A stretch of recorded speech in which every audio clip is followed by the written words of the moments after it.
Imagine a courtroom, a solemn, echoing basilica in medieval Rome.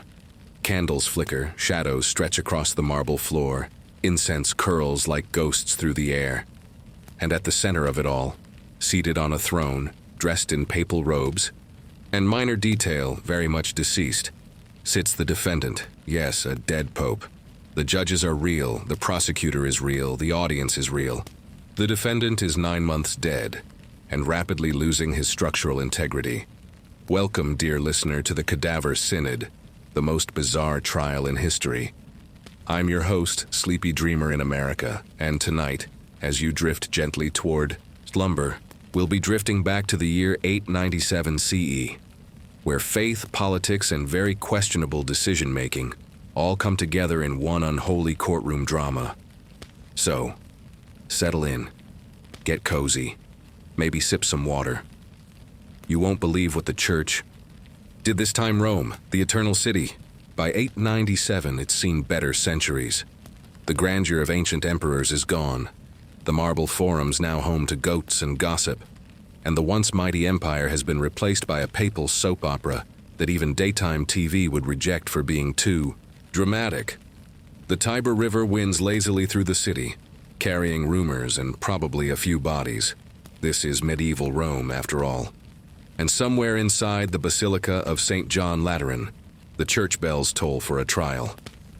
Not for a thief, not for a heretic, not even for a witch. No, this trial is for Pope Formosus, and he has been exhumed for the occasion.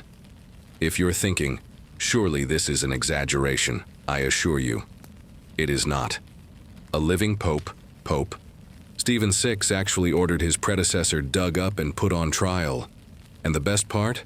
Nobody in the room seems to think this is that weird. Now, before we continue, let's take a deep breath.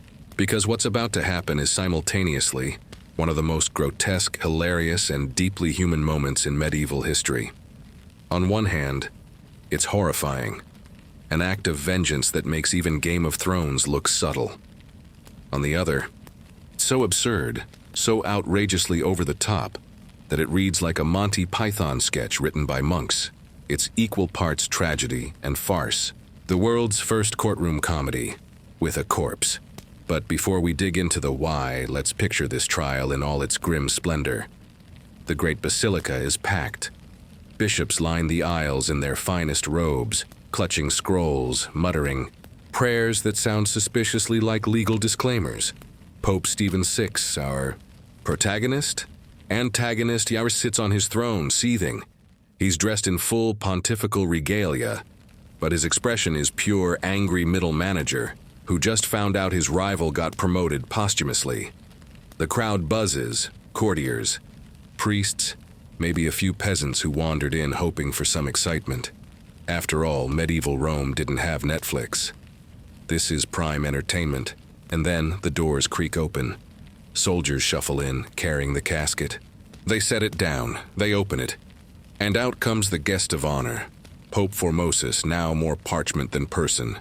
Someone, possibly regretting every life choice leading to this moment, dresses him in papal vestments, props him upright on a chair, and I kid you not, assigns a deacon to speak in his defense. This poor deacon has to stand beside a corpse and pretend it's a legal proceeding. And somewhere in the back, someone's thinking, I should have gone into accounting. This was not a joke to them, though. To Pope Stephen VI, this was divine justice. To the crowd, it was theater with consequences. Because when you put a dead man on trial, you're not really trying him. You're trying his legacy, his followers, his supporters. This isn't just revenge. It's politics. The medieval kind. Loud, petty, and occasionally involving skeletons. But let's not get ahead of ourselves. You might be wondering, who was this Formosus guy anyway? How did he make so many enemies that 9 months after his death they literally went, you know what? Let's dig him up and yell at him? Well, my sleepy friend, to understand that, we need to rewind the clock a few decades, because the Cadaver Synod wasn't born in a day. It was the grand finale of a long, messy drama. One involving excommunications, royal politics, family feuds, and a church hierarchy that makes modern bureaucracy look like a meditation retreat. So fluff your pillow, get comfy, and prepare to meet the man at the center of it all. A pope so controversial that not even death could keep him out of trouble. Pope Formosus, Bishop of Porto, diplomat, politician, and, allegedly, the only man to make God's HR department issue a formal complaint. As the candles burn low in that basilica, you can almost imagine the silence before the chaos. The corpse sits upright, empty eyes staring somewhere beyond time. The living pope stares back, trembling with resentment, and history holds its breath, because soon Rome will witness something it's never seen before, and will never forget.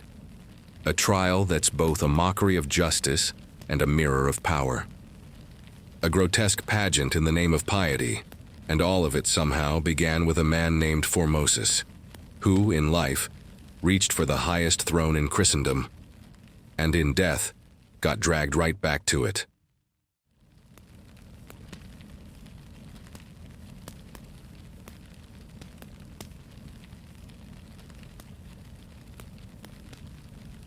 Formosus, the man, the myth, the post-mortem defendant. Before he became the star of Rome's most morbid trial, he was a bishop with a knack for making exactly the wrong friends at exactly the wrong time. He was born around the year 816, somewhere in the tangled web of the old Roman world. We don't know much about his childhood, but based on the job he ended up with, we can assume he liked paperwork, incense, and the idea of telling kings what to do. By the 860s, he'd risen to bishop of Porto, a sleepy little diocese outside Rome whose name literally means port. It's the kind of place where nothing exciting happens unless you make it happen. And Formosus, he made things happen. When the Pope at the time needed someone clever to send to Bulgaria, he chose Formosus. The Bulgarians wanted their own archbishop, someone respectable, someone who wouldn't immediately sell the church silver for mead. Formosus was charming, diplomatic, and spoke fluent church Latin, which to the Bulgarians probably sounded like an incantation. They loved him, so much that they asked the Pope to make him their permanent archbishop. That, it turns out, was a mistake. See, in the 9th century, there was a rule that a bishop couldn't just pack up and move dioceses.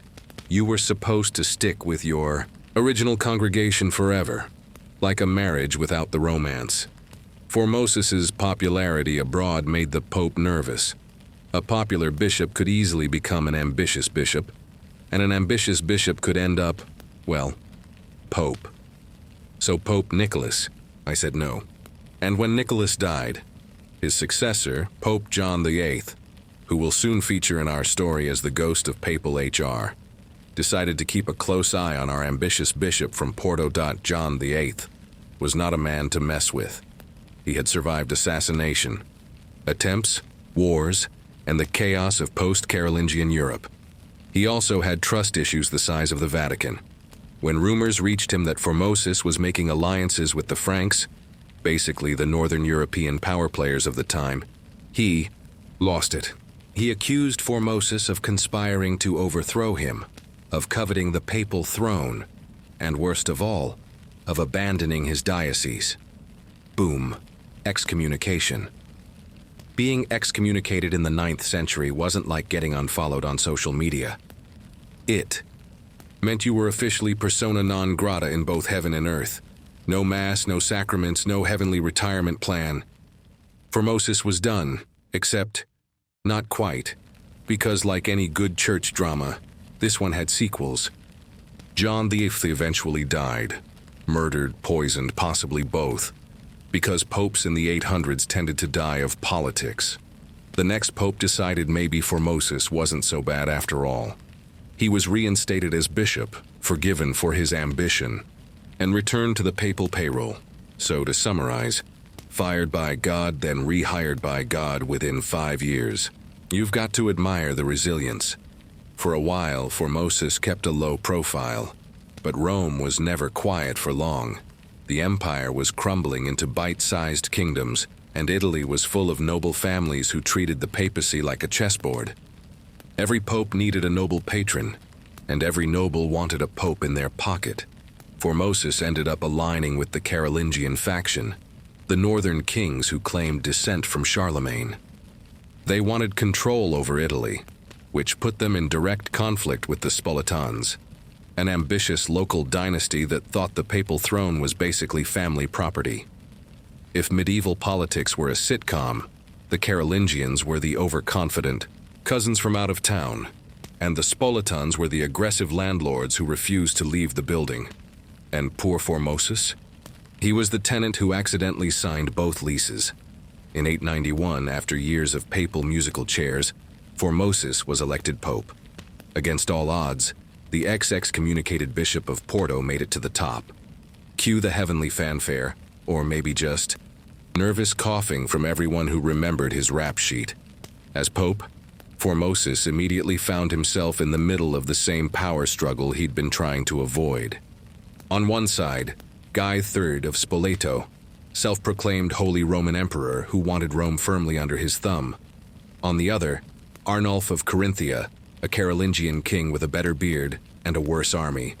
Formosus tried to play diplomat, but diplomacy in medieval Italy was like juggling knives during an earthquake. The Spoletans were breathing down his neck, demanding allegiance. The Carolingians were writing letters promising help if only he'd crown Arnulf emperor instead.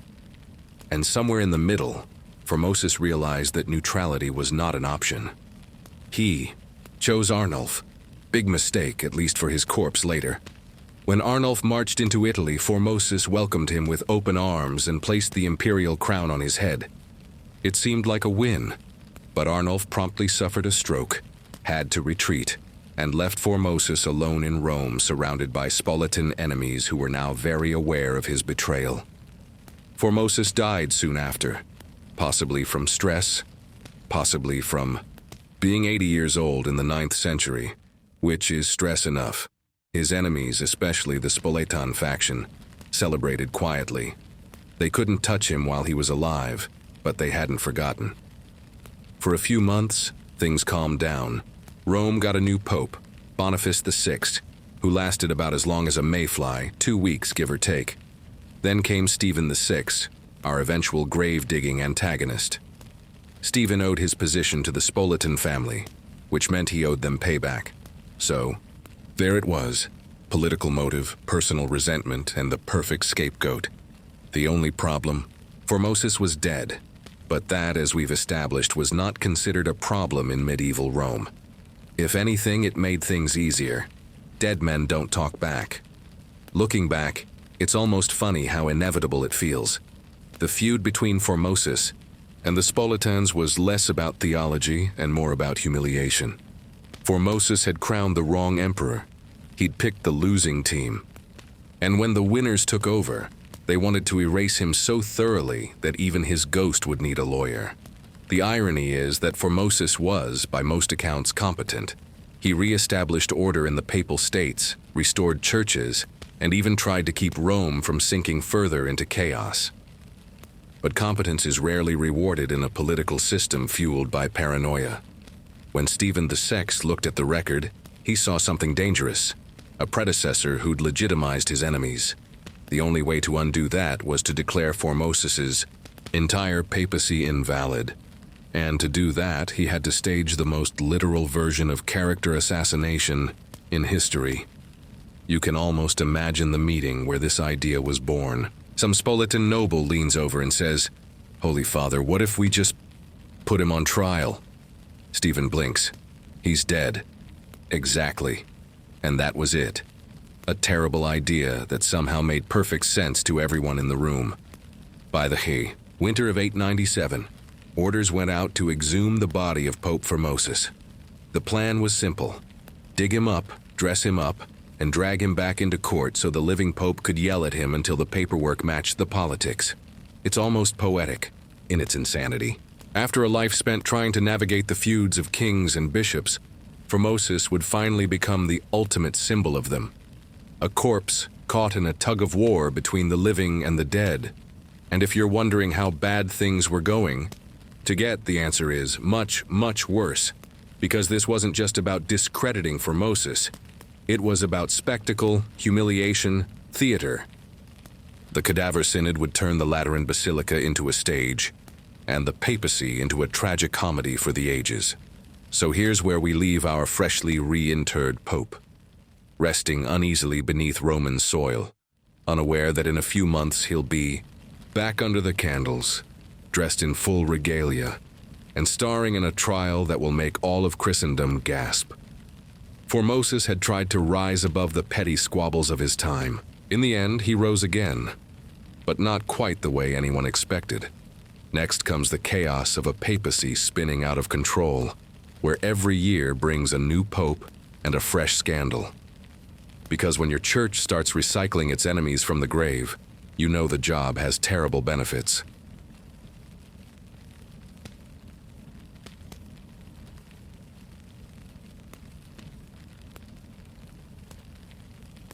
If you've ever thought modern politics is chaotic, allow me to introduce you to 9th century Rome, a place where popes came and went faster than medieval wine at a coronation banquet. Seriously, the papacy during this era wasn't so much a holy office as it was an ongoing episode of Who Wants to Be the Next Pontiff. Only instead of applause, the winners usually got poisoned, overthrown, or in one famous case, dug up and yelled at. By the late 800s, Rome was a carousel of popes. Between 872 and 904, there were more than 20 of them, which means if you blinked, you missed at least 2 pontificates. Every new pope came in with grand plans, and every one of them ended up learning that being God's representative on earth didn't protect you from Rome's favorite hobbies: gossip, conspiracy, and the occasional knife fight in the sacristy. The main reason for this ecclesiastical merry-go-round was power, or, to be more accurate, too much of it, and not enough to go around. Rome wasn't just a spiritual capital. It was also a political jackpot. The papal throne came with land, wealth, and the right to crown emperors. Naturally, every noble family within 100 miles wanted their guy sitting on it. At the top of this holy tug-of-war were 2 main factions: the Carolingians in the north, descendants of Charlemagne, and the Spoletans in central Italy, a powerful local dynasty. Both claimed to defend the church. Both really just wanted the papacy as a family business. Imagine Thanksgiving dinner, but everyone's wearing crowns, holding swords, and arguing about who gets to bless whom. That was Rome in the 9th century. Popes in those days needed more political agility than theological brilliance. The right alliance could make you, and the wrong one could get you exhumed. There were times when a pope barely had time to design his papal seal before someone poisoned his wine or invaded the Lateran palace. After Formosus died in 896, the papal seat didn't stay empty for long. His immediate successor, Boniface VI, managed to hold office for about 2 weeks before dying suddenly. Of gout, according to some sources, which was medieval shorthand for probably not gout. 2 weeks. That's not a papacy, that's an unpaid internship. Then came Stephen VI, and Stephen, unlike poor Boniface, had a clear idea of what he wanted to do. Make sure everyone knew that Formosus had been wrong about everything, forever. But before Stephen gets to his grand act of necropolitics, let's take a slow stroll through the state of the papacy he inherited. It's important to appreciate just how unstable things were, because otherwise his decision to put a corpse on trial will sound like an isolated moment of lunacy. It wasn't. It was the inevitable sequel in a very long-running drama. Rome was not governed so much as juggled. The papal palace doubled as fortress and pawnshop. Mercenary soldiers guarded the doors. Nobles used cardinals as bargaining chips. The spiritual heart of Christendom was basically an armed neighborhood association, run by distant relatives of dukes. The Spoletan faction, Guy III and his son Lambert, had managed to control the city for years. They had forced Formosus to crown Lambert as co-emperor, a title the young man wore proudly while his father's army loomed over Rome. But then Formosus had betrayed them by crowning Arnulf of Carinthia instead. That betrayal didn't die with him. When Stephen VI took the throne, the Spoletans were back in power. Lambert was emperor. His mother, the formidable Agiltrude, was effectively running Italy. She was the kind of medieval noblewoman who didn't need a sword. Her glare alone probably melted chainmail. She wanted Formosus's entire legacy erased, and she had a new pope who owed her everything. Stephen was a career churchman with ambition and insecurity in equal measure. He had been appointed bishop by Formosus himself, which meant awkwardly that if Formosus's papacy were declared invalid, Stephen's own position would be too. It's the theological equivalent of sawing off the branch you're sitting on. But politics doesn't worry about logic. Imagine being Stephen. You're sitting on the papal throne, surrounded by nobles who expect you to condemn the man who ordained you. You can't refuse. That would make you look weak. You can't just issue a statement. That would be too boring for Rome's appetite for drama. You need something spectacular, something unforgettable. What could be more spectacular than dragging your predecessor's corpse into court and charging it with perjury? In Stephen's mind, the Cadaver Synod wasn't insanity.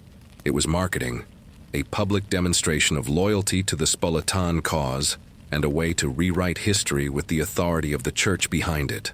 You can't exactly reprint papal documents, but you can, apparently, put the author on trial posthumously and call it divine justice. Meanwhile, the citizens of Rome were watching this revolving papal door with increasing weariness.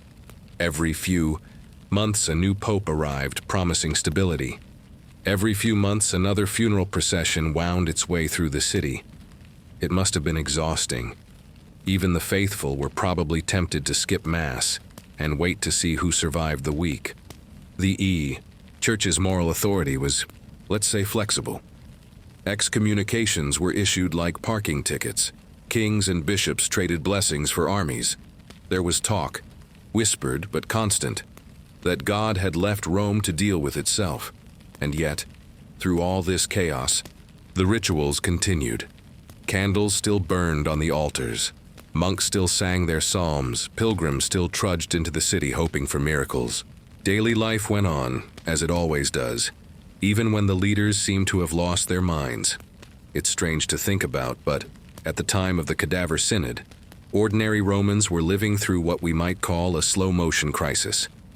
They didn't know they were part of one of history's weirdest stories. They just knew that something in the air smelled wrong, and it wasn't just the Tiber. Stephen's papacy began normally enough. He confirmed a few decrees, shuffled clergy, made public appearances, but everyone in the know could sense the tension. The Spolitans were restless. The pro-Formosan clergy, those ordained or promoted by the late pope, were nervous. The rumors of revenge started to circulate. The new pope was planning something dramatic, something unprecedented. When that rumor reached the ears of the clergy who had served Formosus, I imagine there was a lot of quiet panic. What could Stephen possibly do to a dead man? Excommunication? Already done. Destroy his writings. Too many copies. No one, not even the most cynical cleric, could have predicted the truth, but we're getting ahead of ourselves again. Before the corpse appeared in court, Stephen had to set the stage, politically and theologically. He needed justification. So his advisors dusted off a few old canons, stretched their meanings beyond recognition, and argued that a dead pope could be judged if his papacy had been illegitimate from the start. It's amazing how flexible logic becomes when revenge is the goal. Meanwhile, in the taverns of Rome, people gossiped. The papal palace had become the city's favorite rumor factory. Some said Stephen had gone mad. Others whispered that Agiltrude was pulling the strings. One particularly creative rumor claimed the devil himself had whispered the idea to Stephen in confession.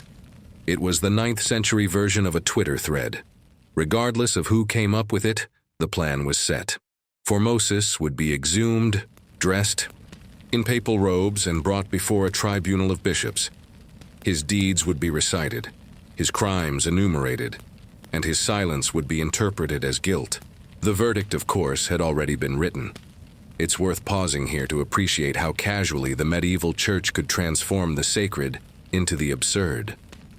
The same altar that once held the Eucharist would soon host a decomposing pope, propped up like a puppet. The same bishops who preached mercy would soon shout accusations at a skeleton. It's both tragic and weirdly comic, the way only human history can be. The revolving door of popes had finally spun itself into madness. Centuries of politics, pride, and paranoia had led to this single, surreal moment. When the order went out to open Formosus's grave, Rome crossed an invisible line. It wasn't just another papal feud anymore. It was performance. Grotesque, public, unforgettable. And so, sometime in early 897, by the dim light of torches and the smell of too many bad decisions, the tomb of Pope Formosus was opened.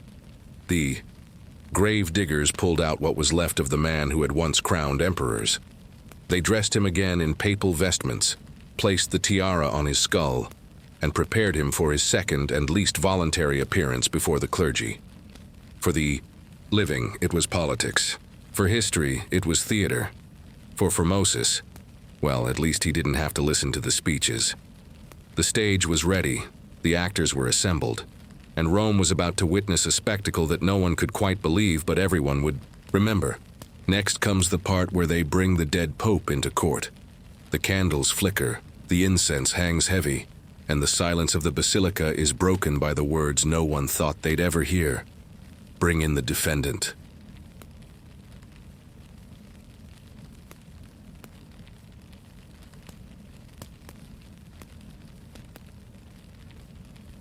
There's something uniquely medieval about the idea of digging up your enemies. Today, when people disagree with their predecessors, they usually just delete their tweets. In 897 CE, they grabbed a shovel. So there we are, a moonlit Roman night, cold and damp, somewhere near the Basilica of St. Peter or maybe the Lateran. The city is quiet except for the occasional dog, a few guards, and the sound of spades hitting soil. Inside the shadow of the church walls, a handful of men work quickly. They're not grave robbers, they're working for the Pope, which in theory makes this a holy mission. In practice, it's the world's most awkward excavation. Someone coughs, someone else mutters a prayer that sounds more like an apology, and then, scrape, thud, hollow echo, they've hit the coffin. They pry open the lid. Inside lies Pope. Formosus dead for 9 months. His body preserved just enough to remind everyone that this was once a man who ruled the church. Maybe his robes are faded. Maybe there's a smell that no amount of incense can cover. But the orders are clear. Take him out. The gravediggers lift him gently, or as gently as you can lift a body that's been underground since last spring, and carry him through the silent streets toward the Lateran Basilica. The moon watches. Rome, as usual, pretends not to see. The next day, the city wakes to find something extraordinary. Rumor spreading faster than bread lines. The Pope, the living one, Stephen VI, has called a trial for the dead one. People think it's a joke at first. Then they see the soldiers carrying the coffin, and then they realize, no, it's not a joke. It's Rome. Of course it's real. Inside the basilica, preparations begin. The altar is cleared, the bishops are summoned. Someone fetches a chair, not just any chair, but the papal throne itself. And someone else, perhaps the most unfortunate, assistant in all of church history, is given a task. Make the corpse look presentable. Imagine trying to make a 9-month-old body presentable. There's powder, there's perfume, there's probably a lot of gagging. But when all is said and done, Formosus is dressed in full papal regalia. White robes, red shoes, the tiara perched delicately on what remains of his head. They sit him on the throne, prop him up with pillows, and, according to some accounts, even put the papal staff in his hand. He looks less like a defendant, and more like an unfortunate wax figure at the world's least popular museum. Now comes the detail that really sells the absurdity. Because the church insists on proper procedure, someone has to represent Formosus, a deacon, trembling with the knowledge that his career, and possibly his soul, depends on how well he argues for a corpse, is assigned as defense counsel. He stands beside the throne, eyes darting between his dead client and the furious Pope Stephen VI. He knows how this will end. Everyone knows how this will end, but rules are rules. There must be a defense, even if it's mostly silence and smell. The crowd fills the basilica. Clergy, nobles, curious citizens, all packed shoulder to shoulder. The air is thick with incense and the unspoken realization that something has gone horribly, hilariously wrong with civilization. When the trial begins, Pope Stephen VI is all fire and fury. He doesn't so much speak as perform. Every accusation is shouted with theatrical outrage. Every question is a dagger thrown at the empty shell of his predecessor. "Formosus," he thunders. "When you were Bishop of Porto, why did you usurp the papal throne? Why did you betray the church? Why did you abandon your see?" Formosus, of course, says nothing. The silence is deafening.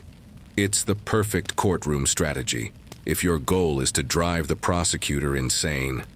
Stephen turns to the deacon. "Answer. For him." The poor man clears his throat. He mumbles something about mercy, about misunderstanding, about the mystery of divine will. Basically a very polite way of saying, "Please, can we stop yelling at the corpse?" But Stephen won't have it.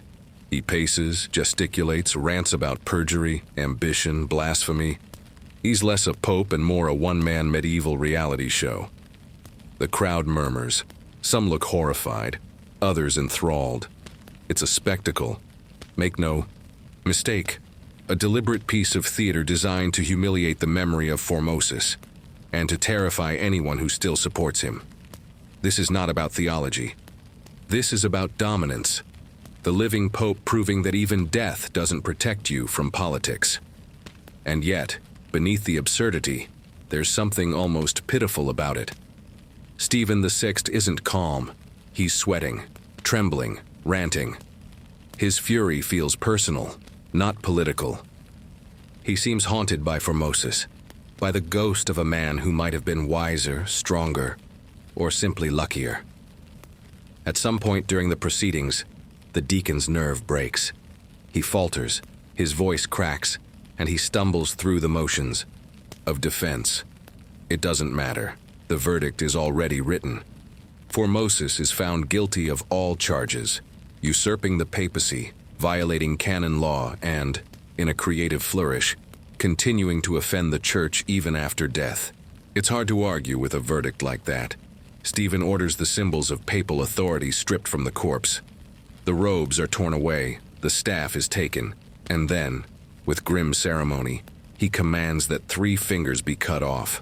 The eye, fingers Formosus had used to give blessings. It's grotesque. It's tragic. It's also, in the darkest way possible, ridiculous. Some accounts say that while this was happening, an earthquake shook Rome. The kind of moment historians love to record as divine protest. Others claim it was just the building settling. Either way, the ground itself seemed to disapprove. When it's over, Formosus is declared an impostor. His papacy is nullified. Every act, every ordination, every decree he ever signed, void. The bureaucracy of heaven and earth, it seems, has processed his termination.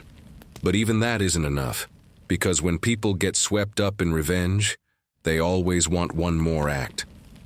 Stephen orders the corpse reburied in a common graveyard for foreigners, a final insult for a man who once ruled the church. But a few days later he changes his mind. Maybe someone whispered in his ear that it wasn't dramatic enough. The body is dug up again, tied to weights and thrown into the Tiber River. The waters carry it away, the final gesture of papal fury.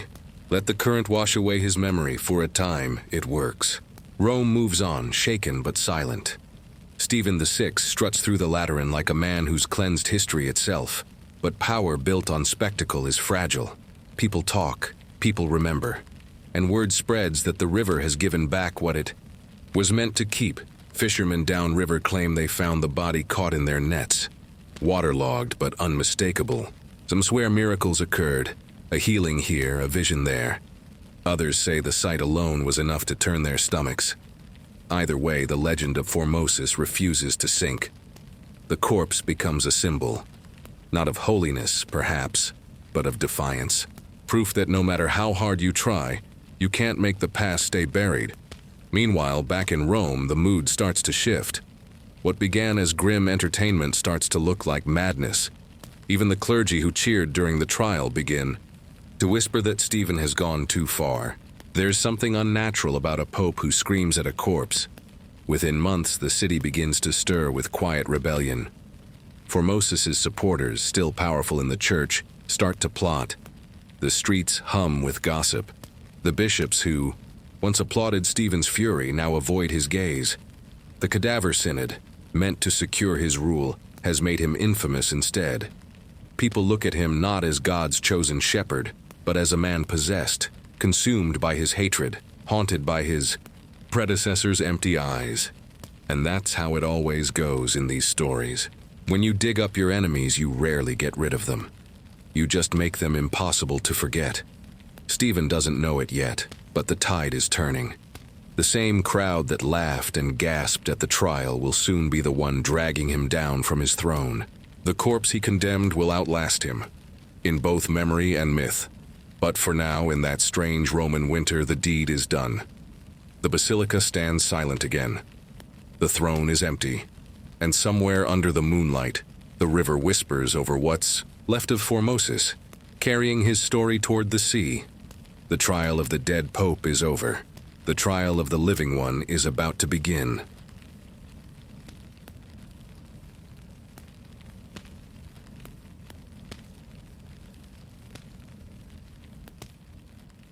Imagine a courtroom, not the polished marble halls of modern justice. No wood paneling, no powdered wigs, no gavels. This is 9th century Rome. The courtroom is a basilica. The benches creak. The air smells faintly of candle wax and regret. At the center of it all sits the defendant, Pope Formosus, or rather, what's left of him. Propped up on the papal throne, dressed in sacred vestments, he looks every bit the holy figure, if you ignore the obvious signs that he's been dead for almost a year. His skin, parchment thin, his lips drawn, back in what might once have been a smile, or perhaps just the natural consequence of decomposition. It's a courtroom scene so bizarre that if you were a bystander, you might pinch yourself, only to remember that yes, this is Rome, and this is Tuesday. The crowd is restless, whispering, snickering.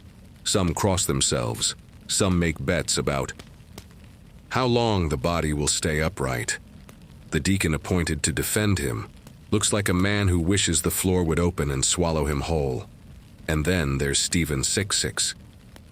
The Pope strides in like an actor about to deliver the monologue of his career. His robes swirl dramatically, his expression is thunderous. If this had been a play, it would have been titled The Wrath of Stephen, a tragedy in one corpse. He doesn't take a seat. He doesn't need to. He paces in front of the throne like a lion that's just realized its prey can't run away. Formosus, he begins, voice echoing off the marble walls. You have defied the sacred laws of the church. A murmur runs through the audience. Even the echoes seem unsure how to respond. Stephen slams a fist onto the altar. When you were Bishop of Porto, you swore never to leave your see. And yet, he gestures dramatically toward the corpse. You seized the papal throne, you a usurper, a false shepherd. Formosus remains silent. To be fair, he's having a difficult day. Stephen glares at the deacon. Answer for him, the poor man stammers. His Holiness, the former Holiness perhaps acted with divine inspiration. Divine inspiration? Stephen repeats, incredulous. Divine ambition, you mean? He storms closer to the throne, eyes flashing. He leans down toward the lifeless figure, as if expecting an answer. Speak, Formosus. Defend yourself if you can. Nothing. Just the soft hiss of incense and the creak of ancient wood. A nervous cough from somewhere in the crowd. Someone tries to suppress a laugh and fails. Stephen straightens, furious. Behold, even in death he mocks the justice of God. If this had been a modern trial, there would have been an objection. Instead, the assembled bishops nod solemnly, as if this all makes perfect sense. The deacon, realizing that silence is only making things worse, clears his throat again. Your Holiness, surely. The Lord alone can judge the dead. For a moment, Stephen freezes. It's a reasonable point. Then his face twists into a grin that's all teeth and menace, and, "So he shall," he says softly. Through me, a chill moves through the hall. Someone's candle flickers. This, ladies and gentlemen, is what happens when your justice system doubles as a one-man show. The accusations continue. Stephen's voice rises and falls in waves of righteous fury. Usurpation, ambition, perjury, betrayal. He recounts Formosus's every supposed sin, from political alliances to ordaining bishops he shouldn't have. Each crime sounds pettier than the last. The list of grievances you'd expect from someone arguing on medieval Twitter. The deacon's responses grow fainter. Perhaps he repented? Stephen slams the altar again. Repentance is meaningless when your soul is rotten. It's around this point that some of the bishops begin to realize how far they've gone. The laughter has stopped. The room feels heavy. The smell of decay mixes with the smoke of incense, thick and cloying. The absurdity has curdled into horror. Stephen doesn't notice. He's in his own world, a man possessed by obsession, shouting to the void, desperate to win an argument no one else is having. Then comes the ritual humiliation. He orders attendants to approach the throne. "Strip him," he commands. Gasps ripple through the basilica. Two hesitant clerks step forward and begin removing the papal vestments. Gold thread, silk, the jeweled tiara, all pulled away, revealing the shriveled form beneath. "This man," Stephen declares, voice trembling with fury, "was never pope. These robes were stolen glory." He seizes the hand of the corpse, the right hand, stiff and waxy, and holds it up for all to see. "These fingers," he says, "dared to bless men unworthy of God's grace. They blessed the guilty. They consecrated the unholy. They shall bless no more." With that, he gives a signal. A blade flashes. 3 fingers fall. The crowd recoils. The deacon faints. A bishop vomits quietly in the corner. The fingers once, symbols of divine authority, now lie on the cold stone floor, proof that even sanctity can be edited if you're dramatic enough about it. Stephen turns back to the audience, panting, exhilarated. He has gone too far and doesn't seem to care. "Let all Rome see the price of blasphemy!" he roars. For a long moment there's silence. Then, as if on cue, someone claps. Just once. It echoes, then stops. The trial, if we can call it that, has reached its verdict. Formosus is guilty of everything. Stephen declares that all of Formosus's acts are null and void. Every bishop he ordained must be reordained. Every decision he made undone. It's the bureaucratic equivalent of deleting a pope from the save file of history. When it's over, the corpse is taken from the throne, its head lolling, the tiara gone. The attendants drag it down the aisle, robes trailing like a parody of a royal procession. The crowd spills out into the streets, murmuring. Some horrified, some amused, some quietly thrilled to have witnessed the strangest day in papal history. As night falls, Stephen stands alone before the empty throne. The adrenaline drains away, leaving only exhaustion. Perhaps in that moment, he realizes what he's done, not just to Formosus, but to himself. You can't scream at a corpse without waking a few ghosts. The days that follow are uneasy. The clergy whisper, the nobles keep their distance, even the servants cross themselves. When Stephen walks by, he has the look of a man haunted, not metaphorically, but truly haunted, as though the dead pope sits behind him in every room, silently judging. And in a way he does, because within weeks strange rumors begin to spread. People claim to have seen a pale figure drifting near the Tiber at night, robed in white, missing 3 fingers.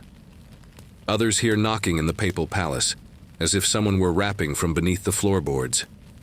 Rome, always eager for drama, embraces the idea. Formosus, they say, is angry, and the people, the same people who laughed at the trial, begin to mutter that maybe the wrong pope was on trial after all. Stephen's sermons grow more erratic. He rants about divine vengeance, about unseen forces. The bishops avoid him. His guards sleep with one eye open. He has won the case, yes, but lost his sanity, his reputation, and soon his throne. Because justice, even in 9th century Rome, has a funny way of balancing itself out. Before long, the people will rise. The bishops will turn. And the man who judged a corpse will find himself judged by the living. But that comes later. For now, in the candlelit silence of the basilica, the echoes of the Cadaver Synod still hang in the air. Faint laughter, whispered prayers, and the sound of 3 fingers hitting stone. It is, in every sense, the strangest trial ever held. And yet it happened. History sometimes feels like it's written by sober men in dusty robes.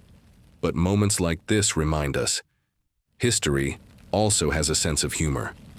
A dark, twisted, unbelievable sense of humor. The kind that makes you laugh quietly, shake your head and whisper, "Oh, humanity." And with that, we close the courtroom doors, the candles burn low, the basilica sleeps. But the story is far from over.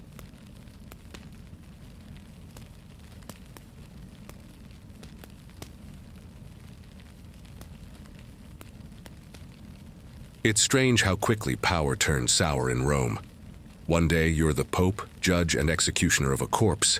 The next, you're the man everyone crosses the street to avoid. Stephen 6 thought the Cadaver Synod would make him invincible. Instead, it made him famous, in the worst possible way. For a few weeks after the trial, Rome is quiet. Unnervingly quiet. The kind of silence that feels less like peace and more like the deep breath before a thunderstorm. Stephen carries on, as if nothing happened. He gives blessings, holds mass, meets with bishops, but no one can look at him quite the same way again. It's hard to take spiritual guidance from someone who screamed at a corpse. Rumors slither through the city like smoke. "Did you hear?" One merchant whispers. "The Pope put a dead man on trial." "Impossible," another replies. "No one would do that." "Oh, but he did. Cut off his fingers, too." By the end of the week, the story has grown teeth. The kind of story that makes children hide under their beds, and adults drink a little more wine than usual. Rome loves gossip the way cats love napping. Within a month, everyone has an opinion about the Cadaver Synod, and almost none of them are flattering. Among the clergy, the reaction is particularly cold. Many of them had been ordained by Formosus, the same ordinations Stephen has just declared invalid. Overnight, bishops, priests, and deacons find themselves technically unemployed by papal decree. It's one thing to denounce a dead pope. It's another to erase half the church's hierarchy in the process. So now, every church meeting, every dinner table, every whispered conversation turns into a quiet rebellion. Bishops murmur that Stephen has gone mad. Priests refuse to repeat his decrees. Letters are sent to sympathetic nobles, and plans begin to form. Meanwhile, the common people, the bakers, masons, and fishmongers of Rome, develop their own opinion. They just don't like the man. They've seen enough popes come and go to recognize when someone's time is running out. Still, Stephen acts as though he's untouchable. He struts through the Lateran palace, giving orders, holding court, pretending the whole city isn't laughing behind his back. At night, though, the bravado fades. Those close to him report that he begins talking to himself, that he wakes screaming from nightmares, that sometimes he stops mid-conversation, turns and stares at an empty chair, as though expecting someone to be sitting there. Maybe guilt. Maybe madness. Or maybe, as the superstitious Romans whisper, the ghost of Formosus has come home. And then comes the twist no one saw coming. The body returns. The same Tiber that was supposed to swallow the past gives it back. Weeks after being thrown into the river, the corpse of Formosus washes ashore, waterlogged but recognizable. Or so the story goes. Fishermen find it, cross themselves, and haul it onto the bank. They swear the body looks untouched, as though preserved by divine will. Whether that's true or not doesn't matter. What matters is what people believe. Within days, word spreads that miracles are happening. A blind beggar claims he regained his sight after touching the corpse's hand. A child supposedly recovers from fever after drinking Tiber water near where the body was found. Now Formosus isn't just a victim, he's a martyr. Pilgrims start visiting the riverbank. They light candles, leave flowers, whisper prayers. The church, which only recently condemned him as a criminal, suddenly faces an awkward problem. The people have canonized him on their own. Stephen tries to suppress the rumors, but the harder he pushes, the faster they spread. Rome has decided its own narrative. The mad pope cursed the dead saint, and now the dead saint is cursing him back. And Stephen, poor furious Stephen, begins to unravel. He lashes out at his staff. He cancels meetings. He rants during sermons. He even orders guards to patrol the river at night, as though expecting the corpse to crawl out of the water and knock on the palace door. His enemies don't need to plot anymore. He's doing their work for them. By the summer of 897, the discontent has become impossible to hide. A rebellion brews, part religious, part political, entirely inevitable. The clergy who were humiliated at the Cadaver Synod are determined to bring Stephen down. The nobles who once backed him now see him as a liability. And then the spark. A mob forms in the streets.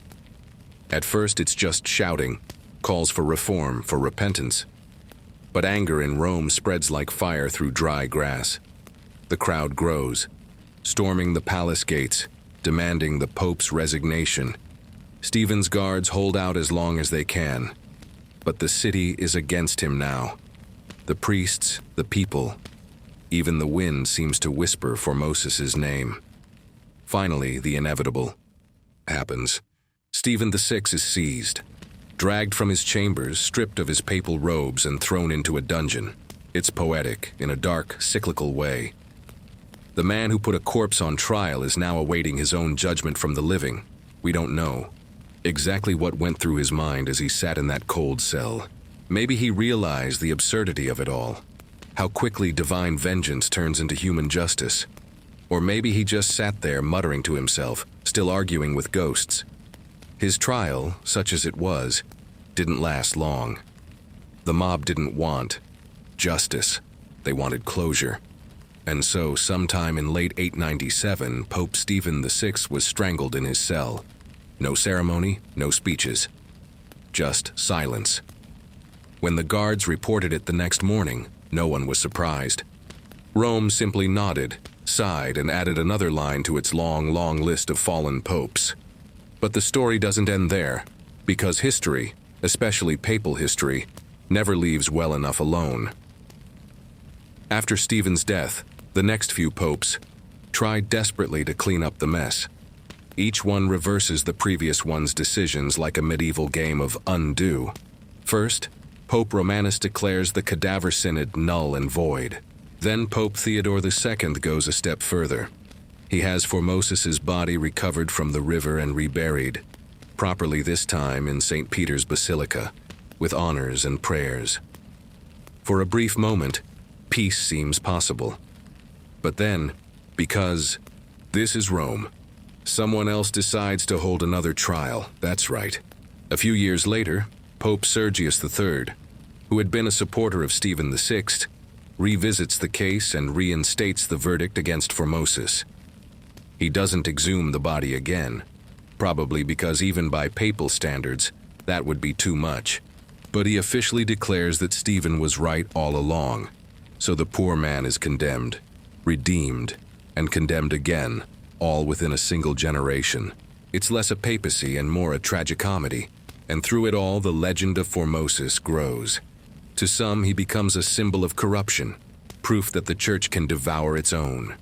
To others, a saintly figure wronged by madness and politics. To everyone else, he's simply the guy who got the weirdest trial in history.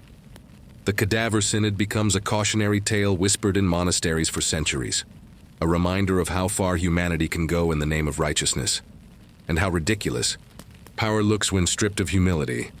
And if you listen closely, you can almost hear the moral rustling underneath all the absurdity. Don't dig up your enemies. Don't argue with the dead. And for heaven's sake, don't run a courtroom if your witness is decomposing. Rome learned those lessons the hard way. Or maybe it didn't. History suggests the city just shrugged, poured another cup of wine, and carried on. Still, every time the Tiber flows under moonlight, there's a whisper of that strange winter in 897, when the city that claimed to rule Christendom put a dead pope on trial and discovered that the dead have better lawyers than the living. Stephen is gone. Formosus sleeps at last. But their story remains, drifting through history like a dream you can't quite shake. Equal parts nightmare, farce, and bedtime story for insomniac historians. And that, my dear sleepy dreamers, is how the Pope who yelled at a corpse lost everything, and how the corpse in the end had the last word without saying a thing.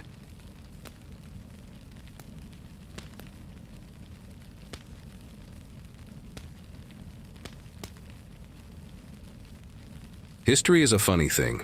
You can try to erase it, bury it, rewrite it, even throw it into a river.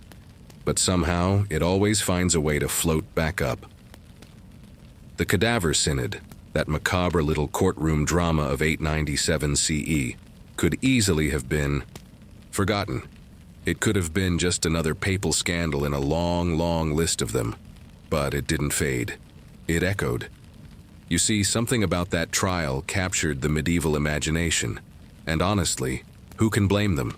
A pope yelling at a corpse? That's a story too good not to tell. Chroniclers of the time wrote about it with a mixture of horror and fascination. Some condemned Stephen as a lunatic. Others claimed he had been possessed by the devil. One anonymous monk simply called it a thing too foul to describe, which in historian language means, I'm absolutely describing it anyway. For centuries afterward, the Cadaver Synod lived on in whispers and parchment margins, a sort of medieval ghost story for anyone too proud to admit they liked gossip. In monasteries, monks would tell it by candlelight, shaking their heads, muttering prayers, but always, always retelling it. Because deep down, even the holiest among them couldn't resist the delicious absurdity of it all. And here's where it gets interesting. The Cadaver Synod didn't just survive as a piece of morbid trivia. It changed the way people thought about the papacy itself. Before this, popes had been seen, at least ideally, as above politics, as the calm center of Christian authority. After the Synod, that illusion was shattered like a cheap chalice. The idea that the vicar of Christ could hold a courtroom séance with his predecessor made people realize something.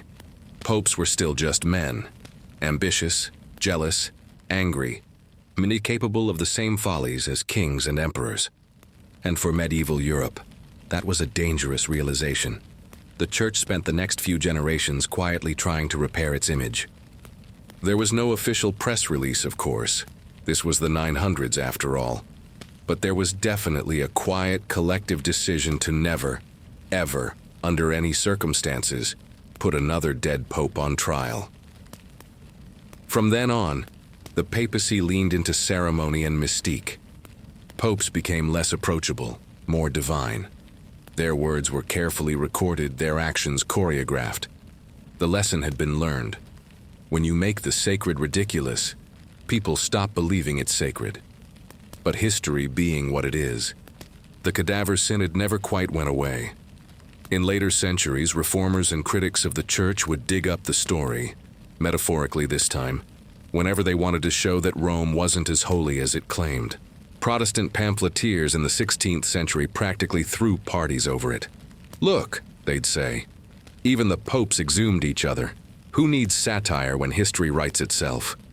And they weren't wrong. The story has the rhythm of a parable, the punchline of a farce, and the moral clarity of a nightmare. Even artists couldn't resist it. In the Renaissance, a few daring painters tried to capture the scene, the corpse propped on the throne, the furious Stephen looming above. Most of those paintings didn't survive, partly because the Church wasn't exactly commissioning papal horror anthologies at the time. Still, the image endured in the imagination. The basilica lit by flickering candles, the stench of decay, mixing with incense, the absurd dignity of a trial where one side can't even blink. It's grotesque, yes, but there's something profoundly human about it too. Because the Cadaver Synod isn't really about religion or doctrine. It's about obsession. It's about what happens when power becomes so absolute that it devours itself. Stephen VI wasn't just punishing Formosus. He was trying to erase a version of history that threatened him. And that's something you see, again and again, in every era. When people can't control the present, they try to rewrite the past. Sometimes with laws, sometimes with books, and sometimes, apparently, with shovels. It's comforting, in a strange way, to realize that even the mightiest institutions of history were just as messy, insecure, and weird as we are. The Cadaver Synod reminds us that behind every marble statue and Latin title, there's a human being with fear, pride, and an occasional flair for the dramatic. Centuries later, even the Vatican itself seemed to develop a sense of humor about it, or at least, a sense of reluctant acceptance. Modern church historians mention the Synod in official records, often with a tone that says, "Yes, that did happen. Let's move on quickly." But move on, never entirely. You can still find the echoes of that bizarre trial in art, literature, and the quiet corners of Catholic history books where the footnotes whisper, "See also, that time we yelled at a corpse." In a way, the story survives because it feels like a parable, a medieval lesson in humility, wrapped in the world's darkest comedy. It tells us that no matter how much pomp or power you wrap around yourself, you can still end up looking ridiculous if you let pride do the steering. And that maybe, just maybe, the universe has a sense of irony. Even centuries later, writers couldn't resist drawing parallels. The philosopher Voltaire mentioned it as the ultimate symbol of religious absurdity. Modern historians compare it to political show trials. And podcasters, well, let's just say it's hard not to talk about the Pope who sued a skeleton. But the most fascinating thing is how people remember Formosus himself, because over time, his image shifted. In the years after the Synod, he became almost a folk hero, the Pope who suffered in silence, the man who outlived his enemies, even if only in legend. Churchmen later debated whether he had actually done anything wrong at all. The consensus? Probably not.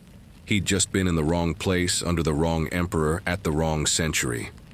In the grand scale of church history, his sins were political, not spiritual, which is ironic, considering the church itself was often far more political than spiritual in those days. And so, bit by bit, the stain faded. His name was restored, his papacy reinstated. His tomb became a quiet curiosity for the faithful. Today, most Catholics have never heard of him, but historians remember. And that's where the real echo of the Cadaver Synod lies. Not in the scandal, but in the reminder that history is always more human than we expect. Every generation thinks it has invented absurdity, corruption, and overreaction. But no, the 9th century did it all first. The only difference is that they did it in Latin and candlelight. Even now, when you walk through the Vatican and see the grand statues of saints and popes, you can't help but imagine that somewhere, tucked between all that holiness, the ghost of Formosus is still watching. Quiet, patient, possibly amused. And maybe, just maybe, in some quiet corner of eternity, he's finally forgiven Stephen VI for the whole trial while deceased thing. Or maybe he's still giving him the world's longest silent treatment. Either way, the story endures. Because it's not just a story about a pope and a corpse. It's about how far we'll go to justify our fears, to preserve our pride, and to prove ourselves right, even when history is laughing behind our backs. And when you think about it like that, it's not just a medieval curiosity. It's a mirror. A dark, funny, tragic mirror, showing us how humans can turn holiness into theater, and theater into holiness. The Cadaver Synod is, in a way, the ultimate bedtime story for grown-ups. A reminder that even in our strangest moments, we are still, achingly, beautifully human. And as the centuries roll by, as popes come and go and new scandals take their place, the story of the dead pope's trial will always drift somewhere in the background, like an ancient whisper, equal parts warning, and punchline, because as it turns out, the past doesn't stay buried, not in Rome, not anywhere.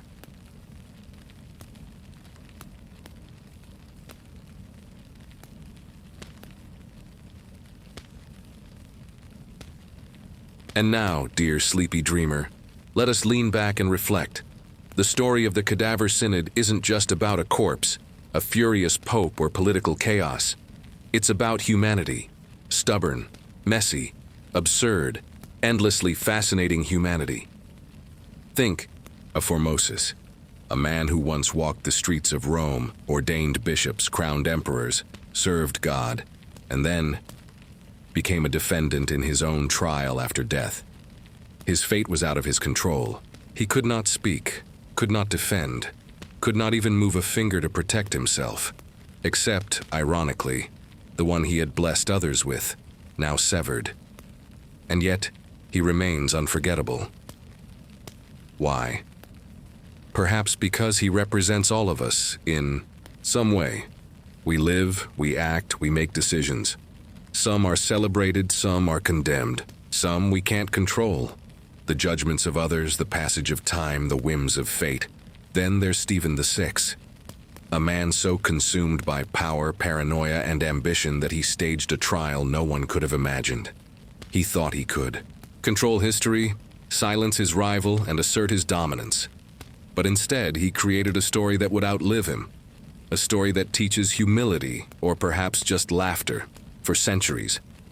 And that is the lesson here, quietly and slowly, like the river flowing past Rome. Power is fragile, pride is dangerous, and absurdity is inevitable.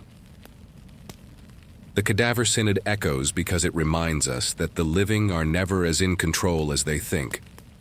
We try to orchestrate the world, to rewrite narratives, to erase the inconvenient, but time has a way of returning what we think is gone, sometimes in the form of legends, sometimes as laughter, and sometimes as history itself. Rome at that time was a city of contradictions, holy yet worldly, serene yet chaotic, devout yet absurd. The Cadaver Synod distilled all of that into a single moment. One day, one trial, one corpse. And in doing so, it preserved the truth of the human experience more vividly than any chronicle could. And perhaps that is why we remember it today. Not because a dead pope was tried, though that is unforgettable. Not just because Stephen VI's ambition backfired, though it did, spectacularly. But because it shows us across the centuries that life, power, and death are entwined in ways that are equal parts tragic and comic. There is a rhythm to history, a cadence to time, and the Cadaver Synod is a perfect note in that slow, enduring melody. It reminds us to pause, to observe, and to acknowledge the ridiculous alongside the sublime. As you, dear listener, drift towards sleep, imagine Rome in those days. The cold streets, the flickering candlelight, the basilica echoing with whispers of a trial unlike any other. Hear the subtle absurdity of it all. The dead pope, the furious living pope, the shocked bishops, the gossiping citizens. And let it remind you gently that even in the most serious of times, humanity can be bizarre, unpredictable, and occasionally hilarious. That even the greatest ambitions can be humbled, sometimes by time, sometimes by circumstance, and sometimes by the stubborn silence of a corpse. As you close your eyes, imagine the river Tiber quietly carrying away the remnants of past mistakes, the whispers of old scandals drifting like leaves in the water. Let the rhythm of history, strange and winding, lull you. The rise and fall of popes, the dance of power, the absurdity of human endeavor, all moving slowly, gently, toward the calm of eternity. Think of Formosus, finally at rest, and of Stephen, undone by his own obsession. Let their story sink into your mind not as horror, not as terror, but as a meditation on impermanence, ambition, and the curious eternal humor of life. The Cadaver Synod teaches us that stories, like rivers, never stop flowing. They twist, they turn, they carry echoes of laughter, of sorrow, of justice and folly. And as you sleep, those echoes can drift softly into your dreams, reminding you that the world, though chaotic, is endlessly fascinating. In the end, it is not the trial that matters, nor the punishment, nor the fury of the living. It is the story itself, the lesson of humility, the comfort of absurdity, the memory of lives lived fully, even if flawed, even if strange. So let the echoes of 9th century Rome fade gently into your mind as the candlelight dims, as the basilica grows quiet, and as the river carries the past ever onward. And remember, history is long. Time is patient. And even the dead have something to teach us if we are willing to listen quietly. Breathe in slowly. Let your body relax. Let your mind drift. The dead pope is silent now. The furious pope is gone. The streets of Rome are still. And you, dear, sleepy dreamer, are free to wander gently into dreams carried on the quiet, winding currents of history. Sleep well, knowing that humanity is strange, history is stranger, and stories, the best stories, endure forever.